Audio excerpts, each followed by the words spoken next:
This is a thing that Warren Buffett taught me. And so it's it's one of the few universal truths.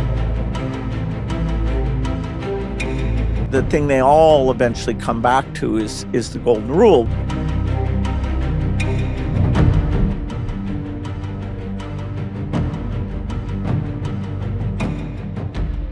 So Bill Gates, these are your final five. The first question is, what is the best advice you've ever heard or received? Finding what you really enjoy doing, and hopefully there's some job that has that, as opposed to, what jobs pay well or other people push you to. If you're doing something you really enjoy, that's hard to beat. I was super lucky on that. Computers were there right when I needed them. Second question, what is the worst advice you've ever heard or received? People will tell you not to take risks, and it's very well-intentioned, but there are contexts, when you're young, like people say, okay, it must have been scary to drop out. Not really. I mean, I could have gone back. There's no flesh wounds involved in failure. So failure's, probably a better teacher.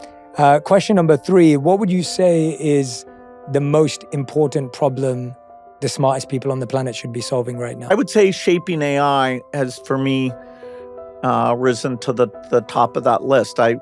We need to do all those. We can't just skip,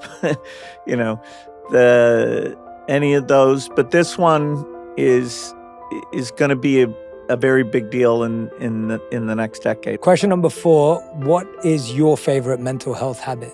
It's a very big deal for me to get time reading and thinking by myself, whether it's on a walk or going driving.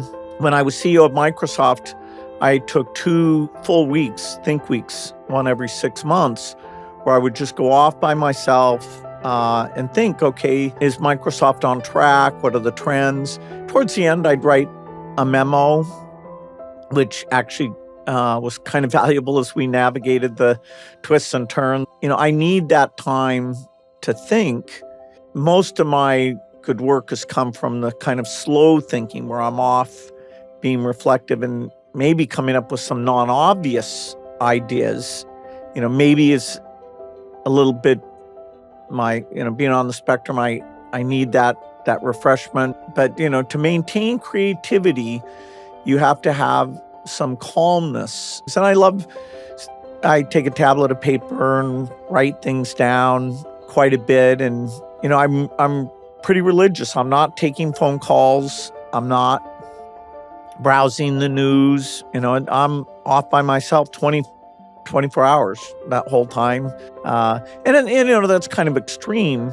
There's people like Harari who meditate a kind of an unbelievable amount. I almost envy him. I don't think I would go that far, but we should be more in his direction than we are.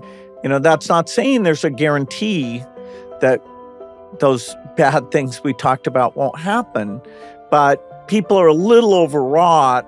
We need to feel bad about the things we're not doing, but we also need to have a perspective. The system of scientific inquiry and democracy and widening our circle of care, beyond our family, clan, nation, as we discover new things and we can share more resources, that really is working. I find, guide how I think about the world.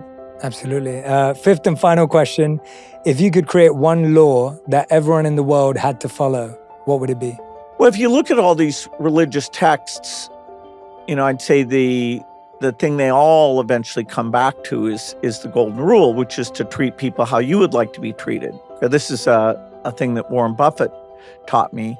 What you get to construct the world and how fair it is, not, okay, let's win wars, let's outcompete or, have more money or resources than other people.